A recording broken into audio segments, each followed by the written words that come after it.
I'm James Lawson, and this is Chris Connell. Want to talk about our making project, Chris? Yeah, I sure do. Yeah, we do. Let's roll. So once again, we've been tasked to create another making of video. Only this time, we were put into pairs. It was myself and Chris who were partnered together to collaborate on a new project for the purpose of a making of video. Not long after we were briefed, we arranged a brainstorming session where we could share our initial ideas. Going into this brief, I was very aware of how short the turnaround was going to be for creating a film and a making of to go with it. This was why my first highlighted point I made to Chris was that I was not keen on creating another animation. Chris highlighted that he had done a more graphic design based project for his making of, and that he wanted to make a video rather than another graphic design orientated project. This at first seemed like we could be at a stalemate. After some more brainstorming, we did find a solution. He and I are both big film fans. This made the solution simple, and that we could make a live action based project for our making of. The question now was, what? In our research, the true genesis of our idea came to be with Chris showing me this video that he enjoyed. It was a comedy sketch from Rooster Teeth Productions, giving a fake facility tour. Welcome to Rooster Teeth Productions production studios. I also found this video highly amusing, and was pleased to find that myself and Chris were on the same wavelength about how we were going to go about our live action video, which sparked an idea in me. Firstly, I had to show him the following videos. The fake PSA advert from Dodgeball, A True Underdog Story, the 5 Ds of Dodgeball, and another fake PSA advert from The Simpsons called Moon of Earth. These public service announcements are widely considered to be ineffective, boring and stupid in the postmodern world. So this would be a good avenue of satire to explore. Chris had mentioned in our initial brainstorming session that making a video about the class would be something he was interested in. We've decided that the funniest way to go about this live action video is to create a satirical advertisement of the animation course at Salford. I use these videos as research on how to create a funny enrolment video.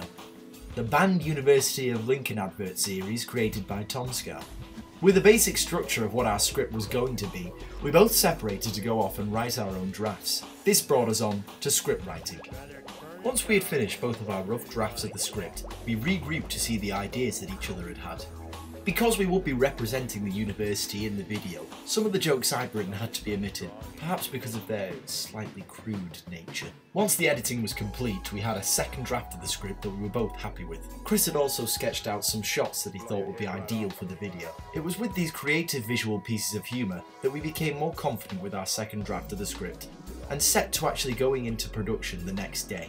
Shortly afterwards, I wrote up my first task, which was a shot list of what we needed for the storyboard. Chris and I then walked round campus with me awkwardly standing in front of things to get a gauge of how tall I was in comparison to the shot. As director, Chris used these shots to create a storyboard of our script. And that brought an end to the pre-production and commenced the next phase of our project, filming. The following Wednesday, Chris and I began filming our live action video. I brought in a suit to wear for the role of the presenter, but unfortunately had forgotten to bring my video camera to act as the secondary making of camera. This meant that our first day of production claimed very little making of footage, and instead here you're seeing outtakes from our primary camera. We decided to only film scenes where I had to appear on camera.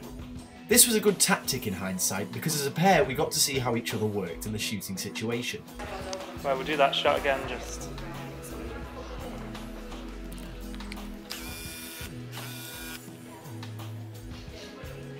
Smells good. What I mean by this is that we were working just one-on-one. As a performer, I could gauge how Chris was as a director, and vice versa. It was at this time we worked out that we were both fans of ad-libbing on the script. Essentially, I would embellish and improvise on certain lines if the moment came to me. This technique created perhaps some of the funniest moments, because they felt less forced and rehearsed. Apart from the time where we did about 20 takes of me falling over. That wasn't fun. 98 available on all with Windows 98 available on all of our available on all of our computers. Available on all of our computers. On all of our it's available. Computer room. I can't do it. I've actually legit broken it. Oh fuck. It helped that there were no other people around, so Chris could focus on directing me, and I could get comfortable in the character I was portraying. This would set us in good stead for the second day of shooting. It's cold, and this is our practice final shot.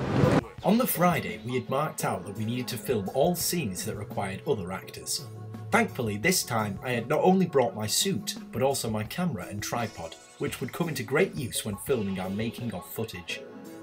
We started by filming a scene that required all of our classmates. A last second thought by Chris was an idea to improvise that I go off script and get unprofessionally angry with one of our classmates, Khaled. We did this in a way so that we might get a genuine reaction from our other course mates. Khaled was in on the joke, but we didn't let anyone else know so that we might get a genuine reaction from them. I was pleased with Chris's quick thinking to include this prank. It made the feel of the shoot feel more mockumentary style, something which Ricky Gervais does a lot of the time in the show The Office, as can be seen in this clip here. Monkey!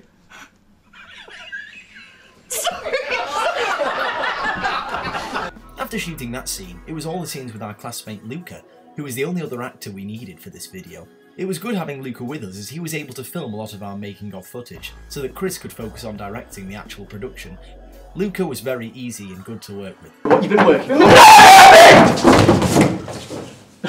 Our patience did begin to wear thin with the amount of takes we had to do, but this was mainly because of myself not having enough time to learn all of my lines off by heart, as well as Luca being required to perform some very demanding physical comedy. Say, young lad, would you like to tell the camera about your work? You never help me! Well, some of them are a little bit shy. Whilst we were in the stop motion room recording a scene, we also decided to record a lot of my narrated lines that wouldn't require my face to be on camera. The Friday shoot was the longest day of filming. However, our spirits were up by the end of it.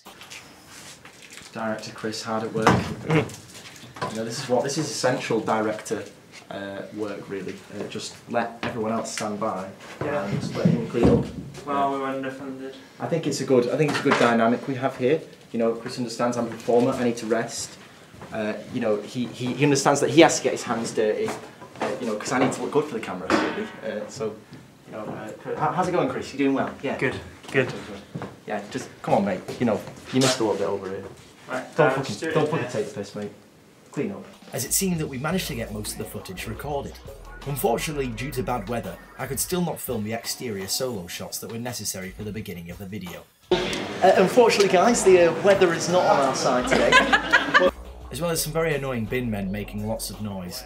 Because of these reasons, our third and final day of filming rolled over to Monday. This was purely to get the exterior solo footage I needed for the start and end of our video. Luckily this time the weather was on our side. Luca again was on hand to film what we needed for our making of footage. Everything was going smoothly until we were approached by, well, watch.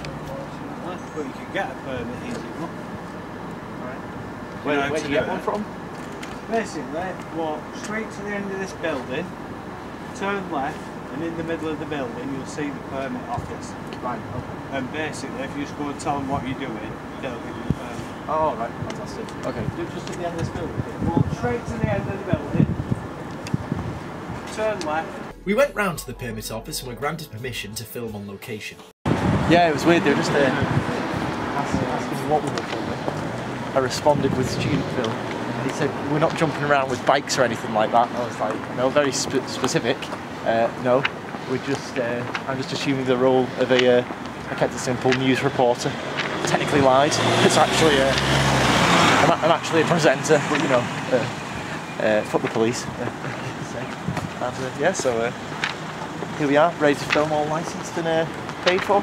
After filming our very final shot we needed, despite excessively noisy traffic, And getting from your accommodation to Media City UK could be easy with the fast, free and frequent service the Vicky's provides.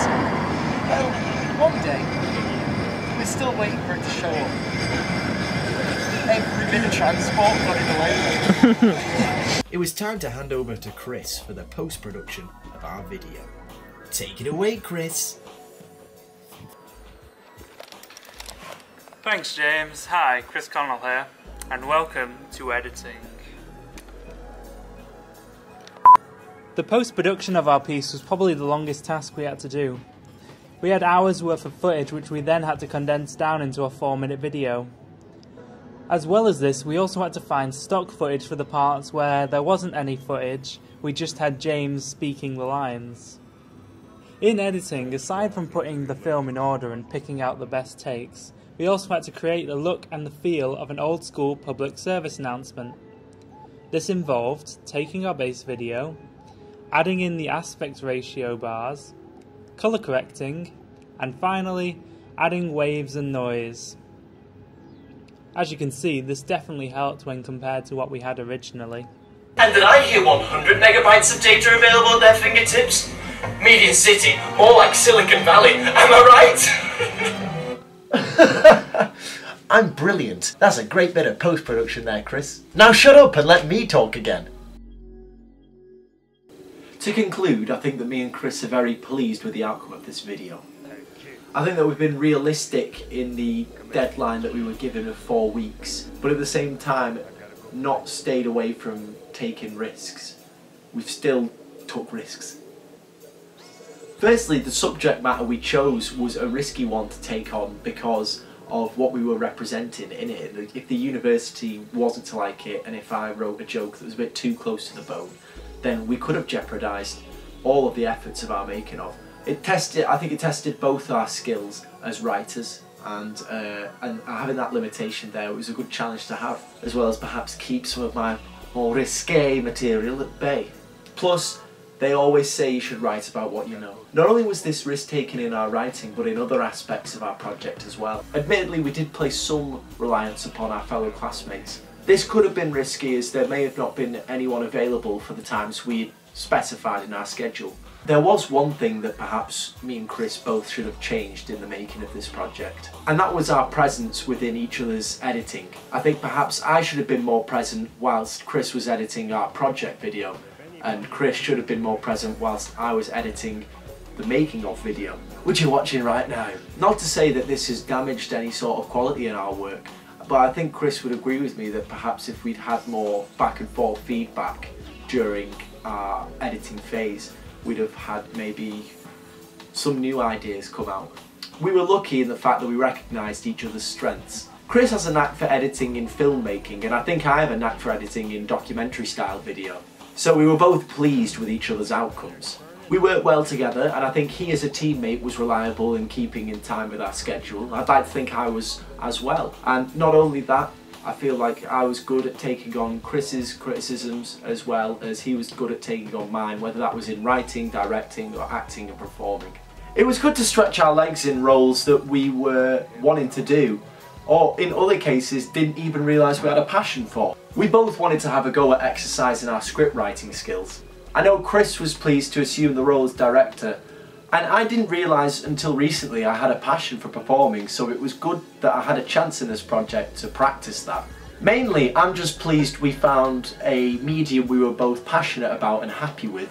This made the project a lot easier, and we did find ourselves having a laugh with it. Not only that, but because we've enjoyed it so much, we were excited to show it to our fellow classmates and to our tutors, and I think that's what is really satisfying, is making something that you're proud of. And I'd like to think that Chris would agree with me on that as well. So, that's it for now, and on to the next making of project, which perhaps will take another live action video approach, but I'm sure this time it'll be something a little less risque. See ya!